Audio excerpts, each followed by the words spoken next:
Hi everyone. Thank you for taking your time. My name is Burak. Um, so I'm a Bitcoin dev mostly. I'm doing Liquid development stuff. Um, I'm mostly known for building on Liquid. I built. Me and my team built a bunch of open source projects and services on Bitcoin/Liquid, and most notably, we built an AMM called Bitmatrix, which is probably the only first and the only, maybe the first um, fully functional production AMM based on Bitcoin script on Liquid. So today I'll be talking about what it feels like building on Liquid a bit. So by teaching you a little about Bitcoin scripting, I mean, in the Liquid context, if you are interested in building Covenant style applications on Liquid, you can use Covenants, this approach called Covenants on Liquid, and hopefully, potentially someday on Bitcoin. There has been some discussions and some controversy going on about covenants on Bitcoin, but I think hopefully we can get them eventually on Bitcoin. But you can completely build like expressive, highly compact, highly expressive Ethereum style, stateful kind of applications on Bitcoin, on Liquid,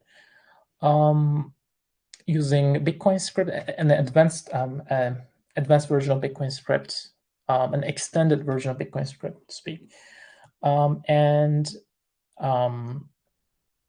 You can use the Bitcoin, the IDE.scriptviz.app IDE. It's a built-in browser IDE we built before starting on Bitmatrix. So Bitmatrix is the AMM we built, and it's based on this IDE. So when we decided on building on Liquid, we couldn't find any IDE to build and test and debug our script. So we decided to build our own IDE.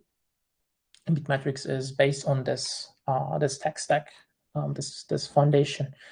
So I can say it's pretty battle tested, but it's still quite buggy also. It has a bunch of built-in tools, like it has built-in EC calculator. We can add, multiply EC points and do some scalar stuff right on your browser, which I feel very cool. And you can have a bunch of other taproot tools like mass tool. We can build custom tap trees for both Bitcoin and Liquid.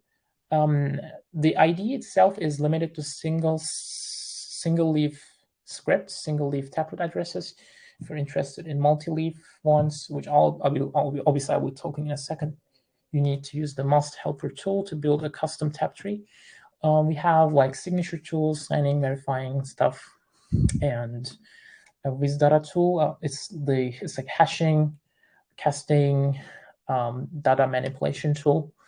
I find very useful when building application and projects for Bitcoin and Liquid.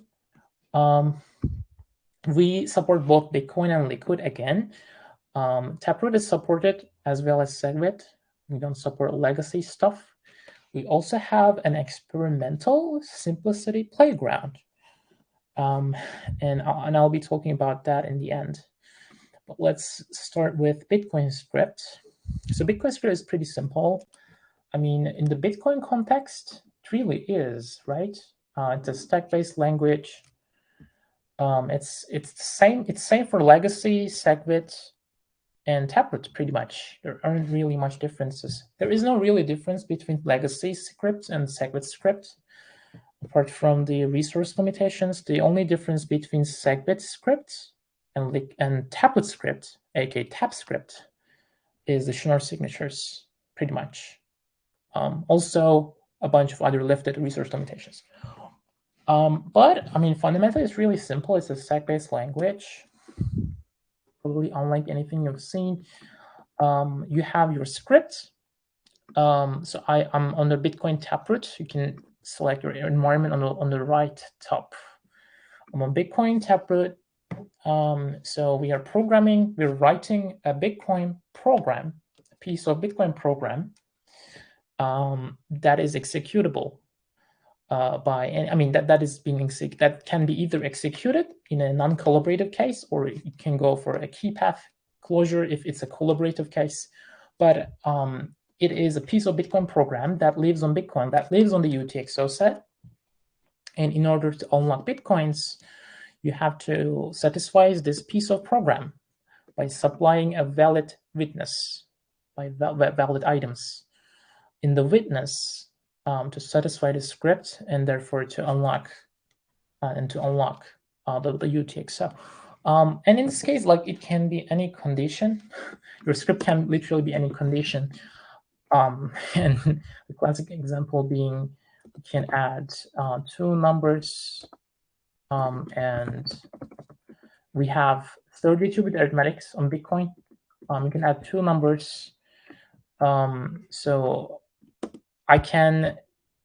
in Bitcoin, I can push data, literally like pushing data onto stack. It's a stack-based language.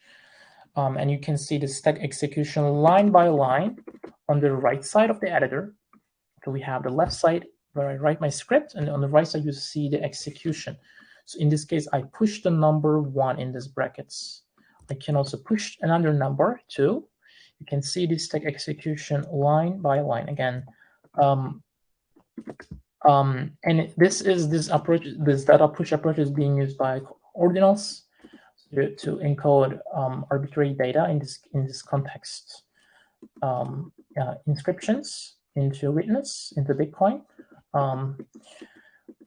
which also has a 75% discount in block space and fees. But mostly it's being used for pushing signatures and public keys. I recently did a very large Bitcoin tablet multisig, 9098 of 9099, by pushing a bunch of public keys onto witness, and I mean on the witness script, and pushing a bunch of signatures on the witness, and it, in the end of the script, satisfied the script true. It evaluated the script true, the program true. Then I spend the funds. But I mean, you can push data, like any type of data, on the stack. The limit is the block size limit, in theory.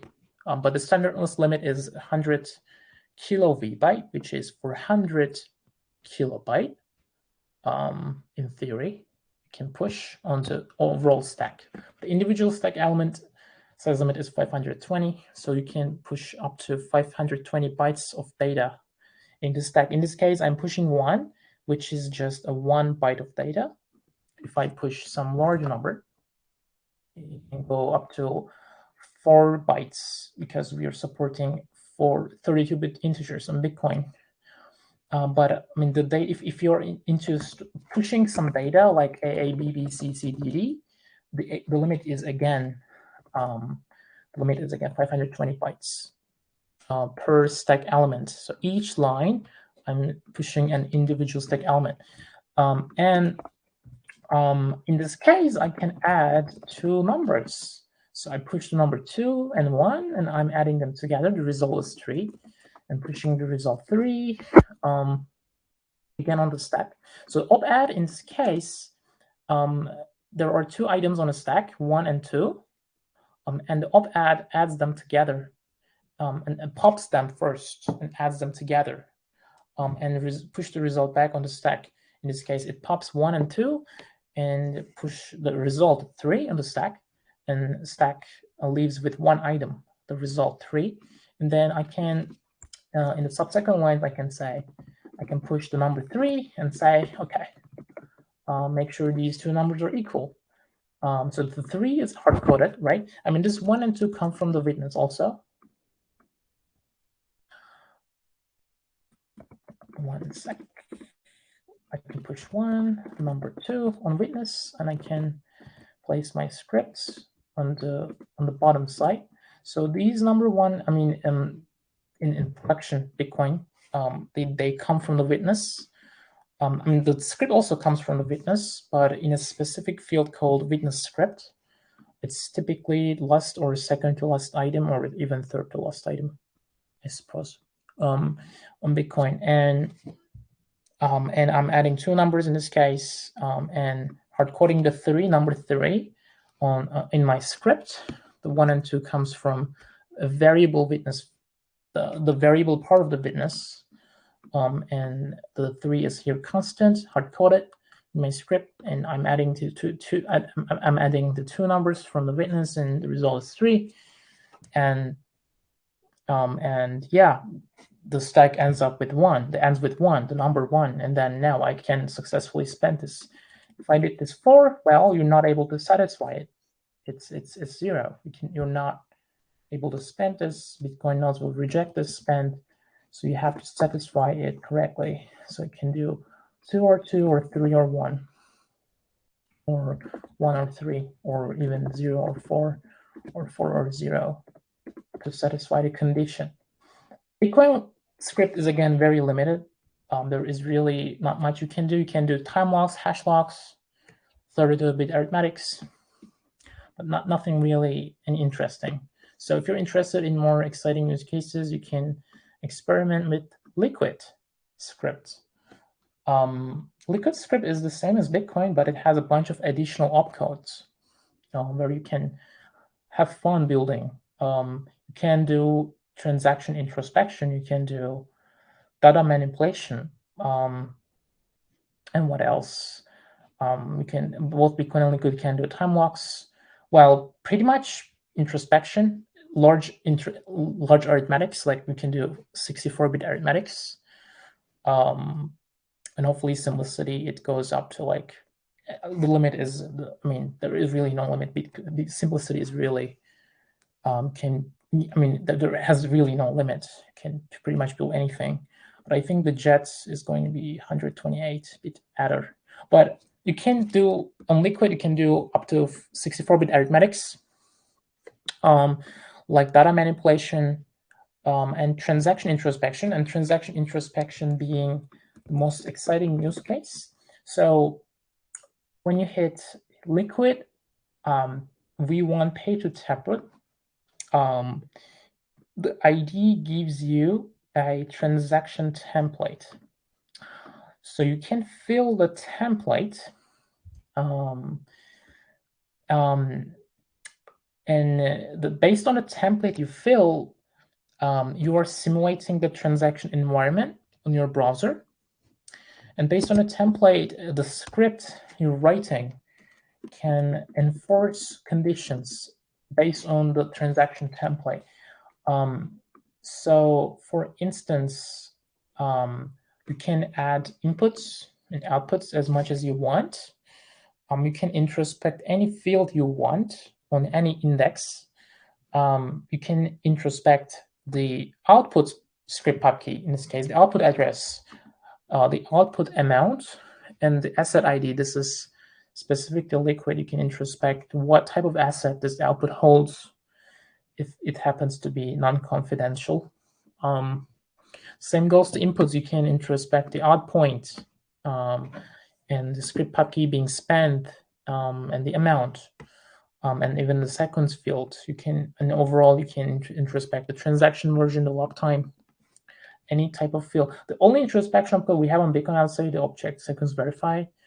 But pretty much, other than that, pretty much we don't really have anything else. But there are some proposals such as OptX hash, object template maybe could be a variant of it. And I guess elements opcodes can also be a competing proposal. And hopefully, potentially, we can have these primitives on Bitcoin. But on Liquid today, you can have, like, say, these output, the first output, say, carries 0.1 something watt. It can be Bitcoin. Go to mempool space. You can browse Liquid. And on the Liquid section, oops, there might be something wrong with my connection. It's weird.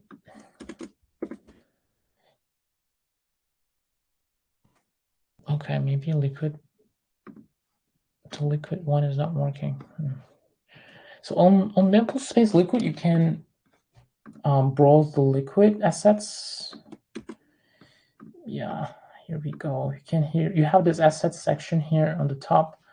You can say liquid Bitcoin being a separate asset, like the base asset of liquid. And you can, oops, this is Turkish. All right, so this is the asset ID of Bitcoin, liquid Bitcoin. We'll probably need to reverse that, but I mean, conceptually, this is the asset ID of liquid Bitcoin. It could have been tethered, liquid tether. Anyone can issue an asset.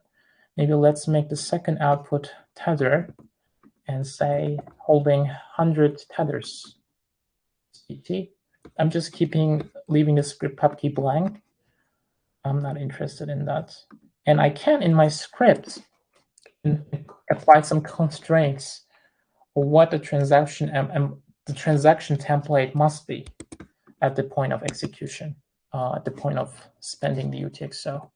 And I can say, let's start with the index of output. I'm interested in introspecting. In this case, I'm interested in checking the first output asset ID. I can say 0 and op inspect output inspect output asset. And this opcode consumes the its input, the stack element closer to the opcode himself. So in this case, 0. And it pops to 0 and produces two values, two outputs, the asset ID and 1. 1 indicates this output, this particular output index 0. The first output is not confidential. It's public. And we can, in our script, say, let's make sure this output is non-confidential. This output is not opting into confidentiality by placing opverify next to the inspection opcode. If this output otherwise was a confidential output, we're going to be 0. In this case, our script fails. But we want this to be non-confidential in our use case, because I place verify here. And it leaves us a single stack element, the asset ID itself. And I can copy this and hard code in my script, in my witness script, aka tab script. And I can enforce these two fields to be equal using equal verify. I'm saying here, the asset ID of the first output must be a tether. But Bitcoin will probably will never have asset IDs. So maybe let's make an example that may apply to Bitcoin. Hopefully maybe like 100 years from now, who knows? I can inspect the transaction output amount, for instance, or script pub key. And for that, similarly for what we did, maybe let's inspect the second output index. The second output, which happens to be the first index. Called inspect output value. This pops the number 1, its input, and results an output to value. The asset value itself in the number 1. Number 1 again indicates in this context it's a non-confidential value. If it were confidential, then it should have pushed a 32-byte some confidential value, some public key. Assets commitment, right? Value commitment. And in my script, in this case, I can say verify, make sure this particular output is non-confidential. It is a public one. The value is explicit. This is the 8-byte little endian representation of the output value, which in our case is number 100. which is like 10 billions in sats or something. And I can hardcode this value in my script and enforce verify. I can say op equal verify. Make sure these two values are equal, making sure the hard-coded value matches the one in the transaction. The one appears in the transaction, the spending transaction, because we're simulating the spending environment here. So you can do introspection. You can inspect any field of any input or output, or overall transaction version time lapse, and number of inputs, number of outputs. You can do 32-bit arithmetics on Bitcoin today, but you can do 64-bit arithmetics. You can push some large number. Let's maybe start simple. Push some number and push some other number. Well, on Bitcoin, we can already add them today, right, of add. But on Liquid, we can push even larger numbers, like 4, 5, 6, whatever. And we need to then convert them to script number to little endian 64. So this is a script number. The way we type it, it pushes it pushes onto stack a piece of data, and we need to convert that into an 8-byte value before applying an arithmetic operation. And similarly, I can do some other number, and then I need to convert that to a little endian 64-bit representation as well. Then I need to apply, then I apply the arithmetic opcode, which in this case is now 64-bit add, and it pops these two numbers and outputs two values. The last one being 1, and this indicates there is no overflow in this operation. And I can do a safe check here, making sure there is no overflow, and it leaves the stack with one value. The addition results in little endian 64-bit. You can do hashing, like you can do streaming opcodes if you have a use case, if you happen to have a use case where you need to hash very large, when you need to check a hash against a very large preimage, you can use op streaming hash. You can do, what was it called? 250 finalize, initialize, update. Not diving into details. We can do introspection. We have deterministic random, and probably quite a bunch of other opcodes like Upcat. And Upcat is like it's a very controversial one for some weird reason. I personally find it very simple.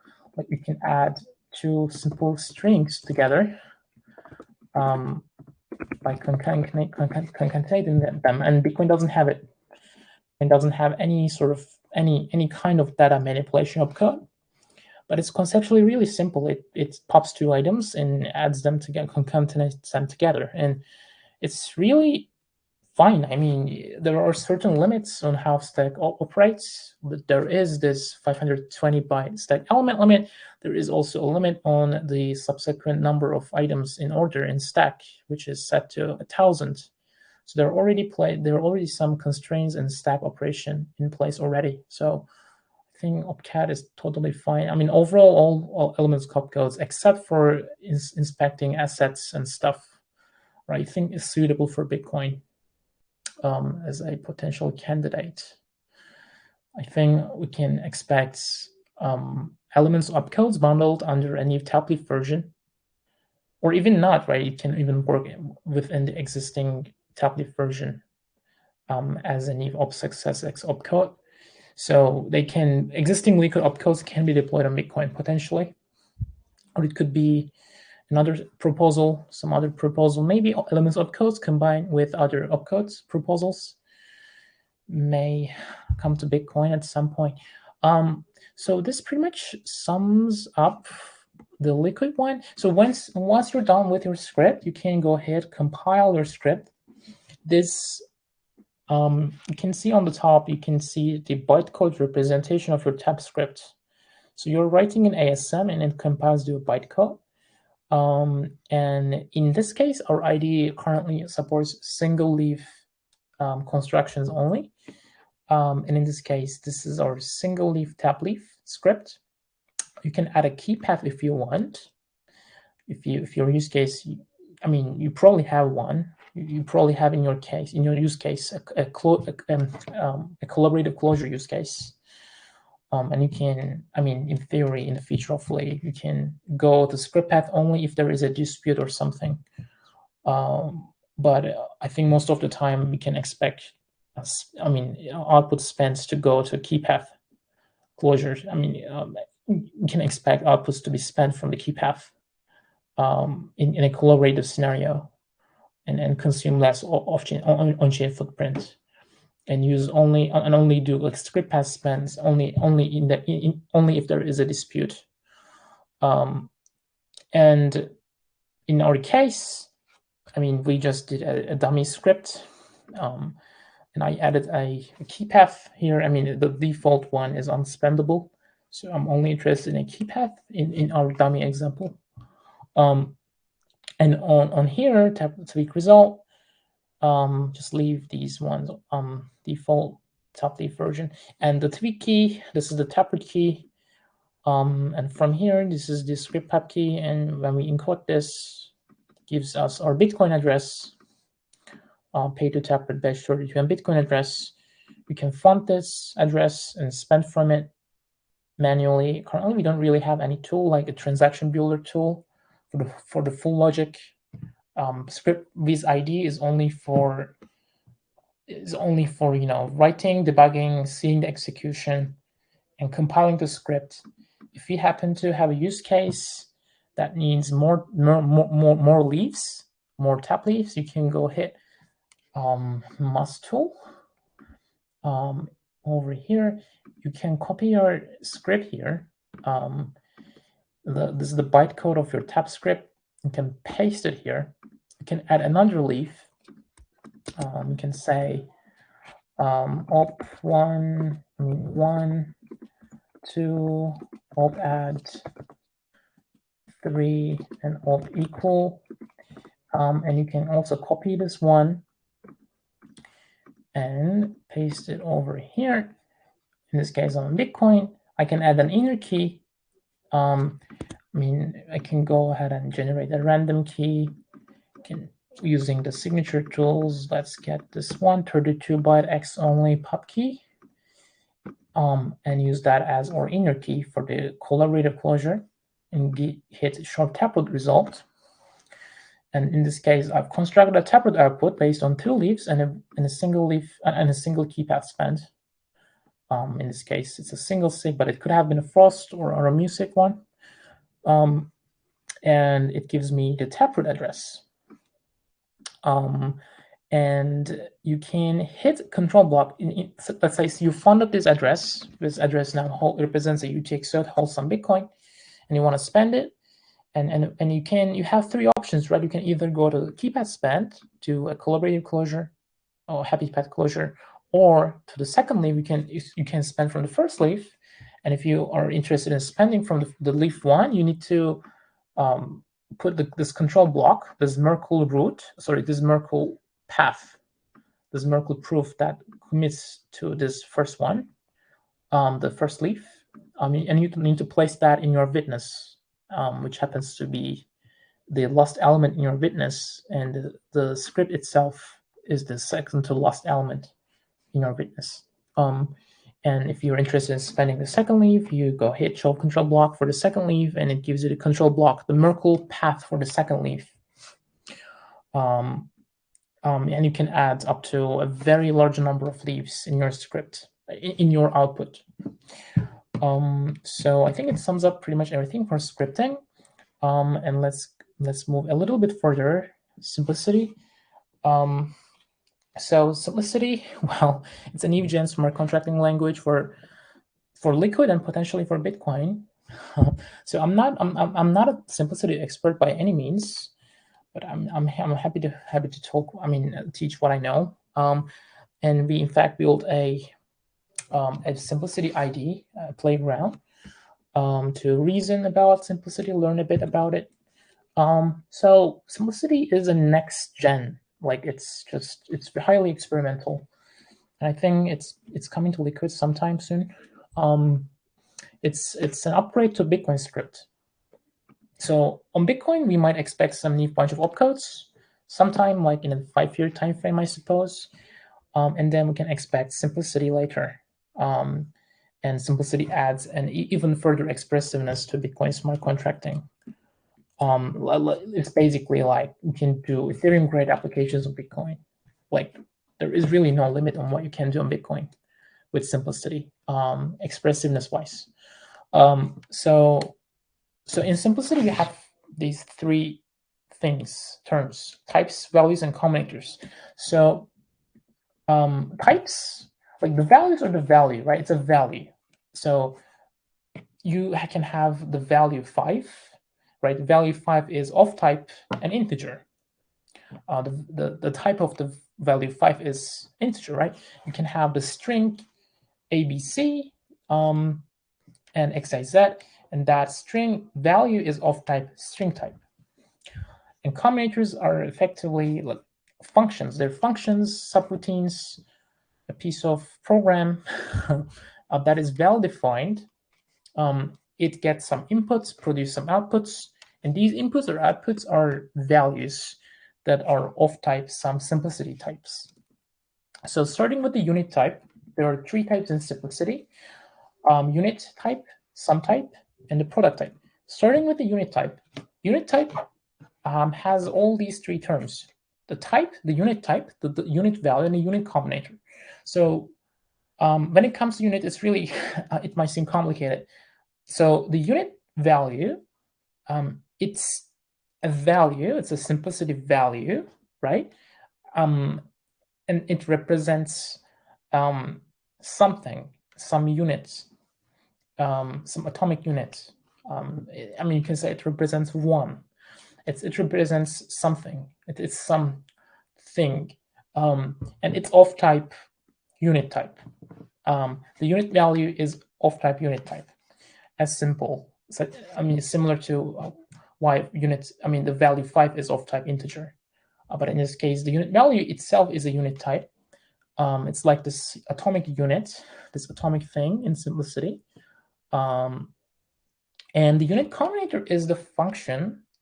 It's the well-defined piece of program, compact program, that gets, I mean, all combinators gets inputs, expects inputs, and produces outputs.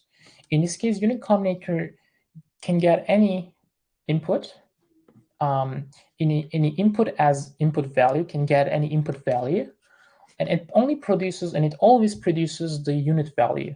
Regardless of what it gets, regardless of what unit combinator gets, unit combinator always produces unit value, which is a unit type, which is of type unit type. And the sum type, it's a bit complicated, but I mean, conceptually simple. Sum value is, I also call this tagged type, the tag value. The sum value, right? It is a value, A or B, that has a tag on it. It can be any value. Like a sum value can be is a value with a tag on it, and the value inside, like in this case, the value A can be a sum value or a unit value or a product value, but it has a tag on it. In this case, the tag is either left or right. So sum value is a value with a tag. It can either have a left tag or a right tag. And the product type is simple. I mean, it is two different product values paired together. And when 2 things paired together, we call it a product value, and product value is of type product type. And these A and B can be of type any type and of value any value. A and B can also be product values, like product values can nest each other. The unit value, again, it represents 1 unit. Sum value, in this case, I can add a right tag on this unit type, unit value, and it is now unit value, which happens to have a right tag on it. It is a right tagged unit value. And categorically, we call this a sum value, which is of type a sum type. Similarly, I could have added a left tag on this unit value.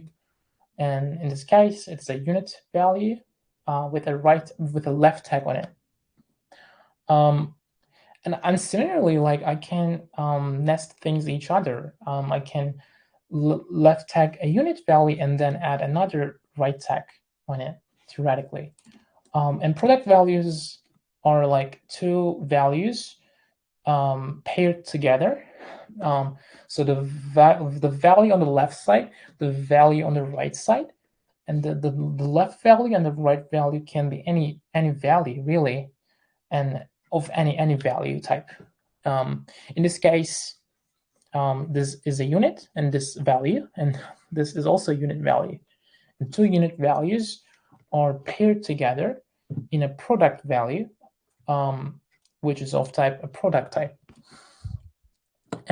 We can pair two sum types each other, right? In this case, the left value is a unit with a right tag on it. On the right value is a left tag unit.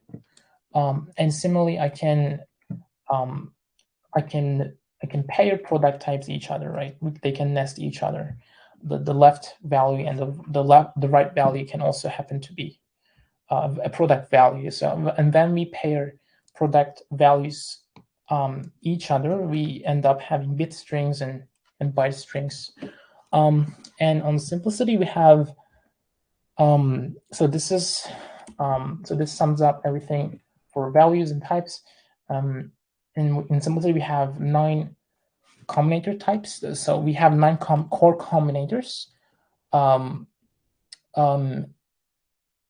We also have extended combinators such as fail, witness, that makes simplicity a production software. But I mean, theoretically, there are only 9 or probably more, but nine total core combinators that does something, that are well defined and they do something particular. In this case, starting with the unit combinator, again, there are 3 units, right? There's unit combinator, unit value, and unit type. In this case, I'm talking about the unit combinator. The unit combinator, it's a function. It gets a value a. It can be anything, really. Like this a value can be anything. We don't care. Unit combinator doesn't care what it gets. And the value can be of any type, right? Also, it can be unit type, product type, or some type. Unit combinator doesn't care, and it always produces unit value, a unit value, and unit value is a unit type. The ident combinator produces what it gets. Again, it can get anything as an input, can supply anything to ident. I think hence the name, it produces the same thing. It produces what it gets. And again, A can be product type, sum type, or unit type. And you get the identical result. And in the inject left operator expects 2 inputs, but the first input is a value and the second input is a combinator. So in simplicity, a combinator, a function, can expect another function as an input.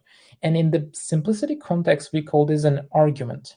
So when a combinator gets another combinator as an input, we call that combinator an argument. In this case, this combinator X is an argument of inject left. And X can really be anything in theory. And what inject left does is it first executes X. So it first supplies A into X. So you can think of X as a subroutine, and inject left as the next routine, like the next instruction. And the inject left first executes the subroutine XA, and then and adds a left tag on the result. It first again executes XA, and it adds a left tag on the result of XA. Inject right similarly executes XA, the subroutine first, and then adds a right tag on it. The pair combinator gets 3 inputs and expect 3 inputs. The value A, I mean, all combinators expect a value. They all get a value.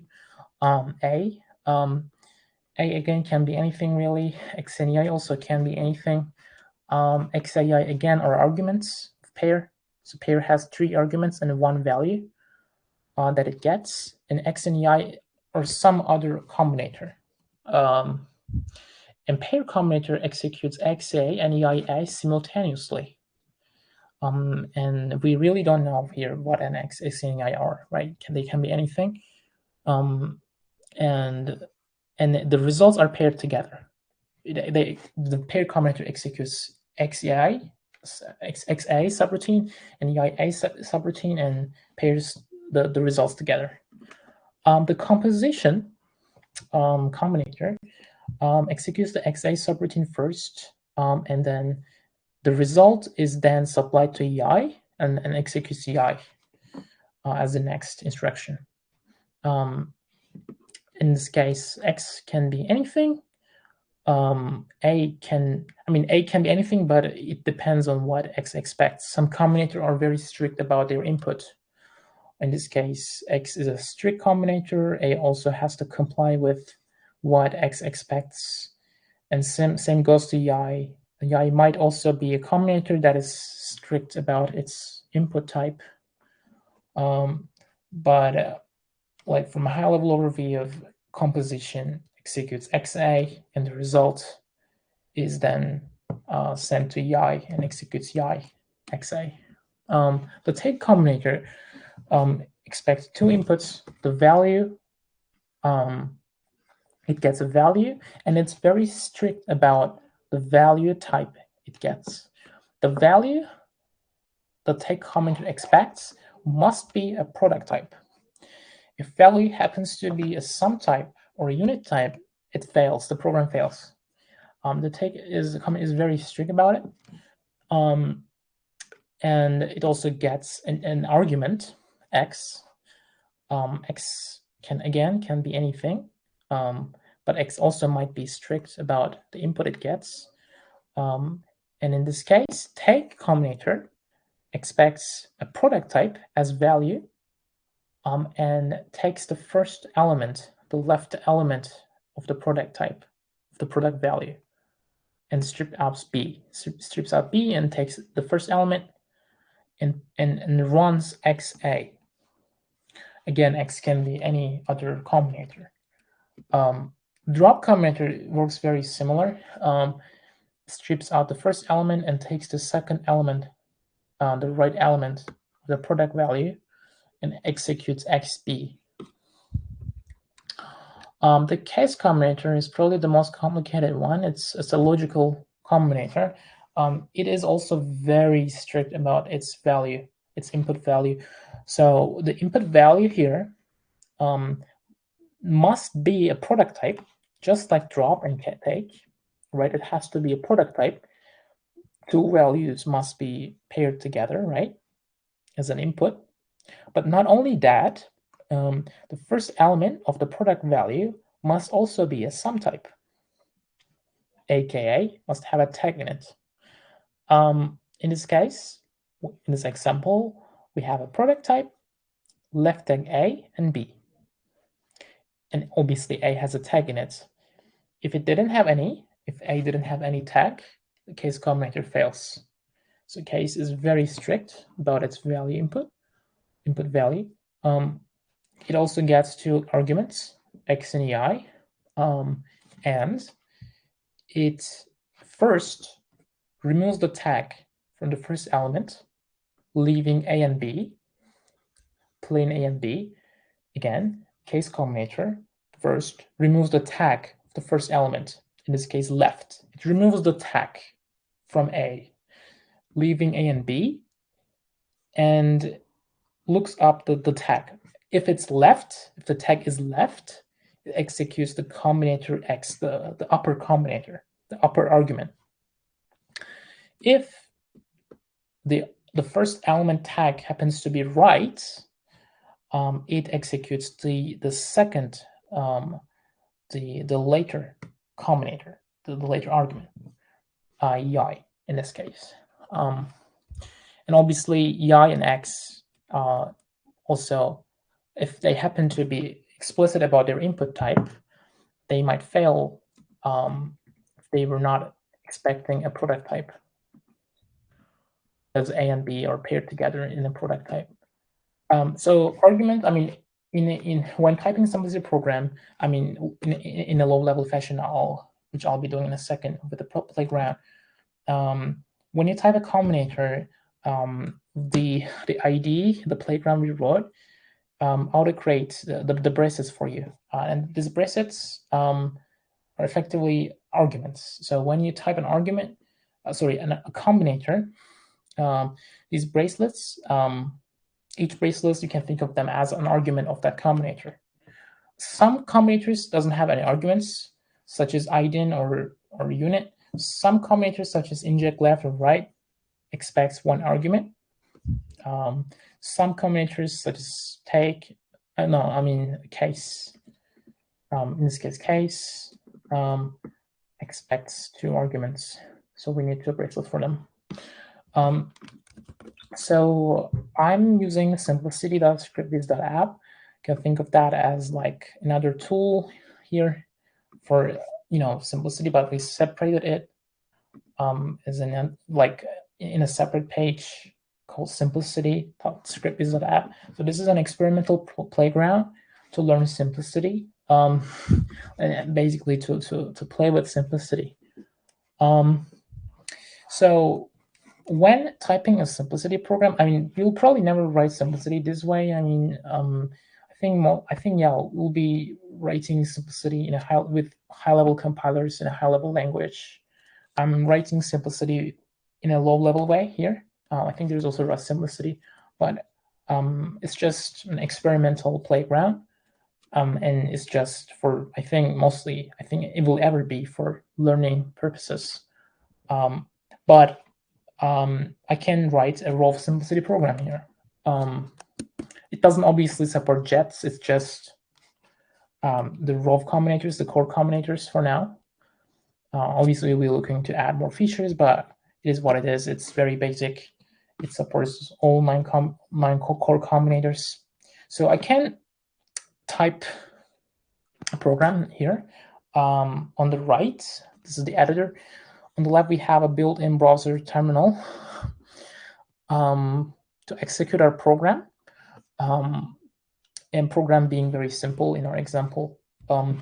So before starting, I need to define, I mean, simplicity is extremely low level, that I need to define what a bit is, what a true bit is, what a false bit is. So I need to define them first by typing a term, a true term or a false term. So the term, so we started with defining type values and combinators. So we have another term called term. So a third item called term. A term is a human-defined, a defined combinator. So we have these 9 core combinators, but I can define my own combinator by combining other 9 combinators. And when we do it, we call it a term. So and I start with giving my term a name. In this case, I've created a combinator. It could have been anything. I can just get any garbage name. This is like the function name I'm defining. It's a term name in simplicity terms. I'm defining a term, and here I'm writing the program. The expression based on other combinators. In this case, I'm defining the term called true. And I want the true term to represent the true bits. And in order to do that, I'm using inject right combinator. An inject right combinator, inject right, you can see it auto creates a one bracelet for us. Because inject right, you may remember, combinators, pick left or right, expects one argument, aka a combinator. In this case, one bracelet. And in this case, I'm going to make this a unit. So in simplicity terms, we are defining a true bit as a right tag unit, and we're defining false bit as a left tag unit.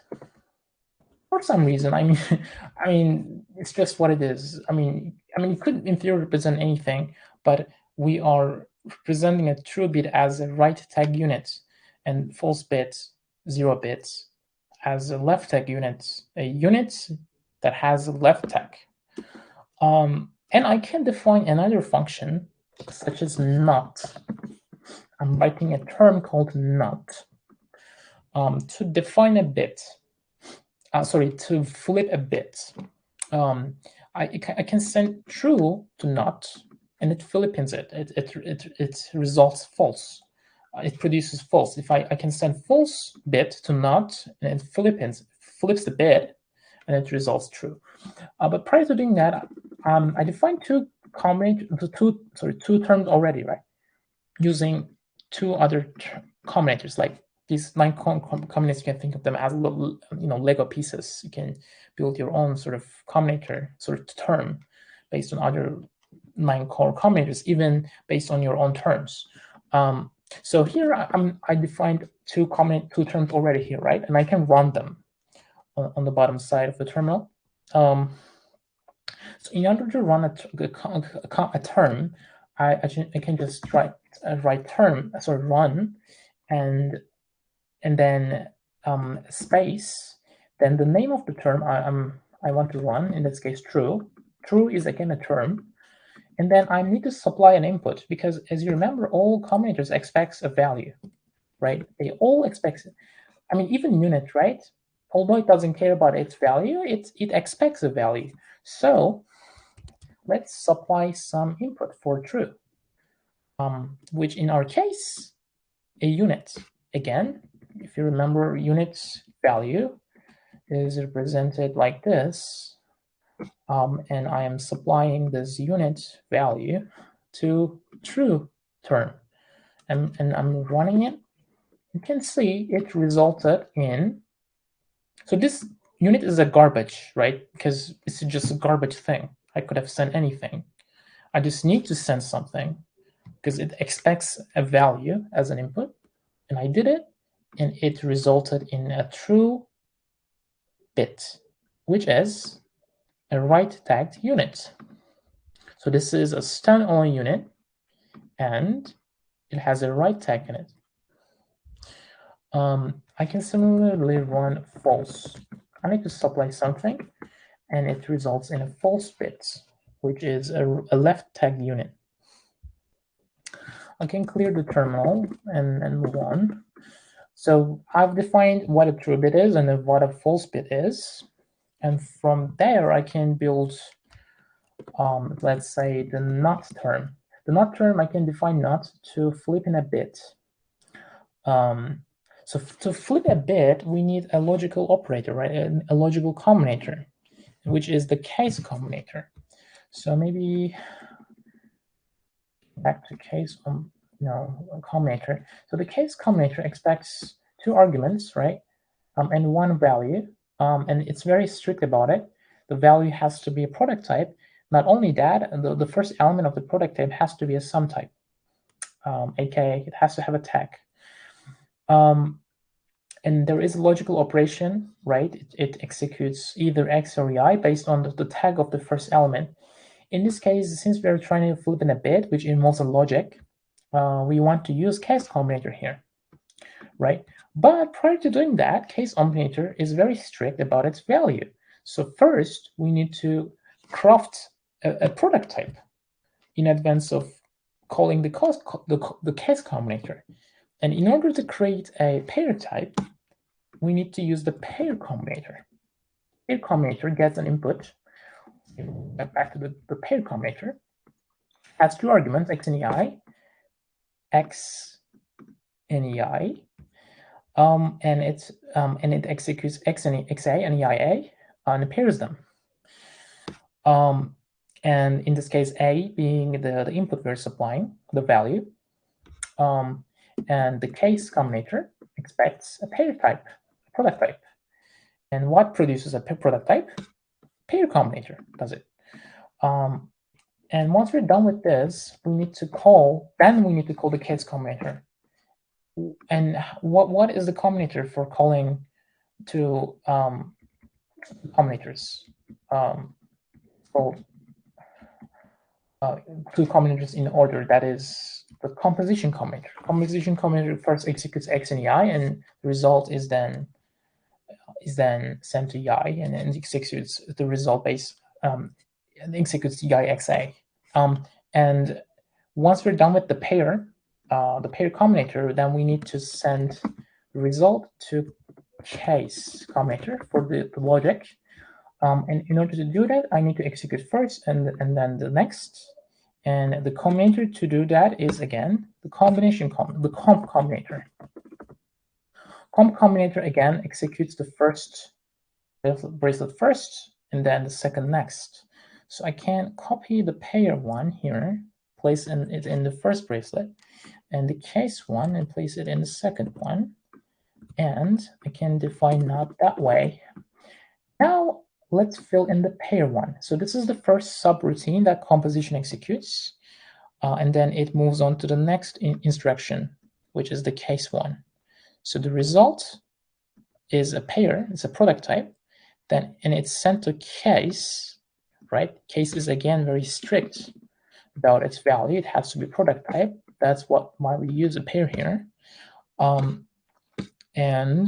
it does its logic. But we need to first take care of the left bracelet here, the pair one. So what do we want to pair with? Well, what do we want to pair here, right? So we want not to flip a bit. So we ideally want we want the first element, the left element of the product type, to be the bit we are supplying, to be the bit we are trying to flip. So here I can type in ident here. Ident gets, it produces what it gets. So we can call not by running run not something, the value. The value is then sent to composition. Composition then executes the left bracelet. It is paired, and it executes the left and the right bracelet at the same time and pairs them. So in this case, the something goes to comp, then to pair, then to ident, and here and here simultaneously. And in this case, the ident gets what it produces, so it gets the something here. And something in this case is going to be the bit, either a false bit or a true bit. Again, we're trying to flip in a bit. And we need to pair this bit with something, right? This B here. And in this case, it can be a garbage thing. You can place a unit here. So in this case, something goes here, and here simultaneously. And here it produces 1. Or it could have been ident as well. You don't really care what this is. What this B is. It's just garbage. It's just because case expects a product type. I can leave it unit. We're interested in the first element, the left element of the product type, the product value. And then case combinator, right? Then the result is then sent to the case combinator. And the case combinator then looks up the first element of the product type. If it has a left tag, it executes the first argument being the first bracelet, the left bracelet. If it has a right tag, it executes the right bracelet. And in this case, if I can send, let's say, true bit, right? True comes here, and here. True paired with unit, aka true paired with garbage. Sent to case. Case look up the first element. The tag is true, right tag, and then executes the right bracelet. And since we want not to flip a bit, let's type in false. False being another term we just wrote, right? False is another term which produces a false bit. So if we send a true bit here, it pairs true with garbage. Then to send the case, okay, the first element is has a write tag, it's true, then execute the write bracelet, and write bracelet produces false. It goes to false, and false produces false. If I send not a false bit, then it goes to comp first, comp pairs false with a garbage, then it goes to case looks up the first element, it has false bit, the first element has a first tag, a left tag, and it executes the left bracelet.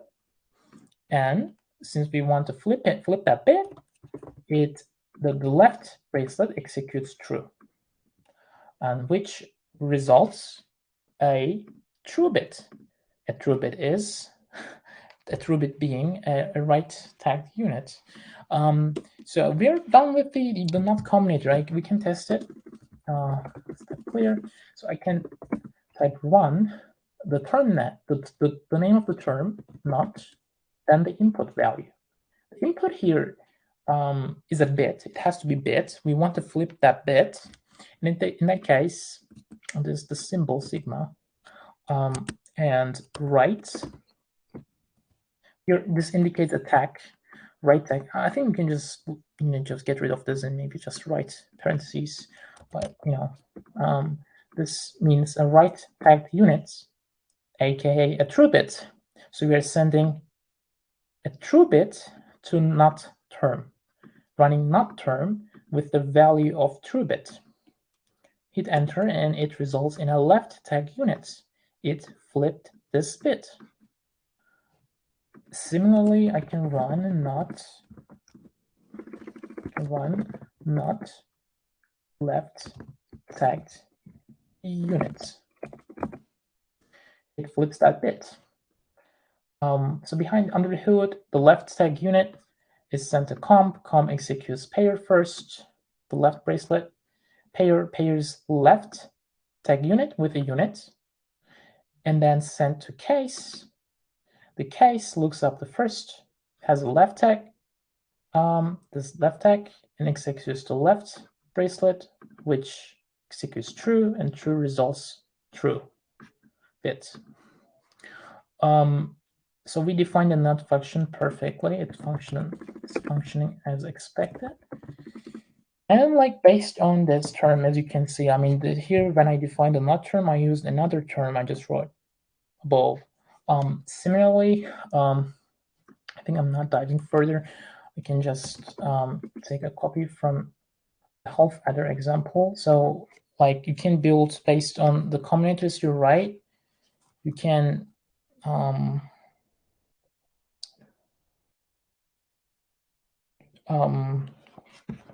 so 1 second. So you can write half adders, full adders, and 32-bit arithmetics, 64-bit arithmetics, and even hashing functions. And you can basically write your own jets. But that takes a lot of on-chain space. So that's what jets are for. That's what jets are what makes Simplicity a viable production software, production smart contract language. Sort of instead of writing your own logic by hand, you can just use a jet to do your own thing.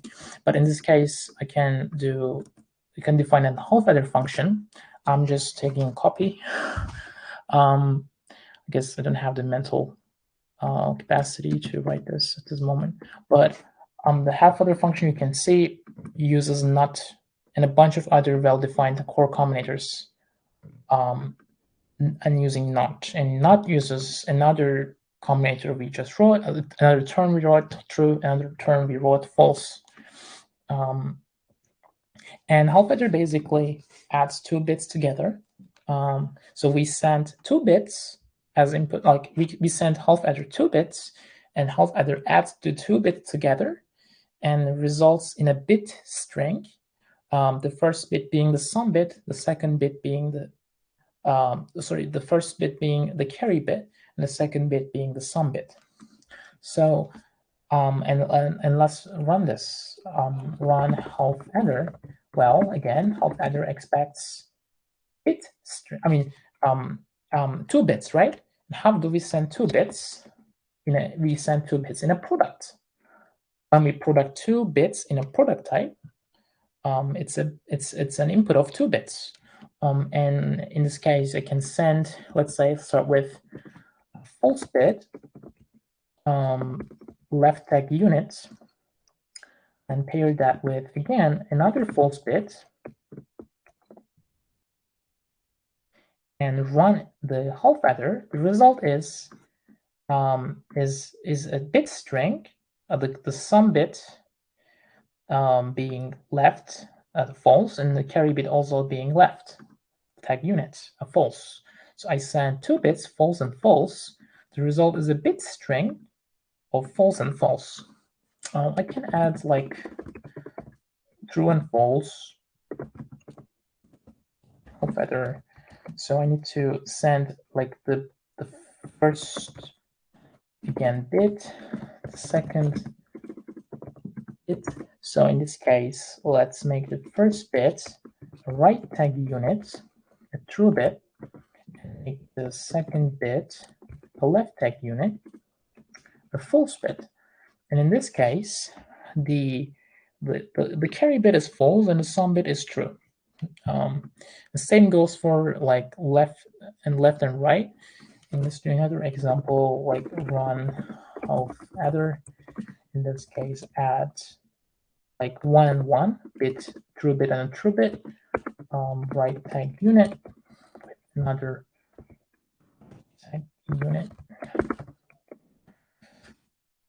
And result in the case is the sum bit being false and the carry bit being 1. And based on how far you can add, you can do a full adder and do all the way up to arithmetic terms, but you'll likely use jets for adding, multiplying, and all sort of arithmetics. Also for introspections, right? We cannot introspect transaction content natively with core combinators. That's also what jets are for. I think this gives you guys some idea what it feels like building on Bitcoin. I mean, simplicity is just coming far from the feature. I think we can expect that hopefully, like maybe in a time frame, if not 5. But I think I'll likely see some proposals like Upcat bundled together in a Bitcoin new tablet version, hopefully soon, so that we enable a bunch of new covenant use cases on Bitcoin. APO is an exciting use case. It enables not only L2 but also a bunch of other like exciting use cases. I mean, you can emulate, check template, verify with APO, and there are a bunch of use cases like that it enables, such as non-interactive lightning channels and vaults and a bunch of other stuff, and condition control and stuff. And when you add covenants, you can do more advancing primitives. I'm mostly excited for L2 and other sort of non-interactive lightning stuff that we can do with lightning, with covenants. And with simplicity, I mean, the imagination is the only limit, really.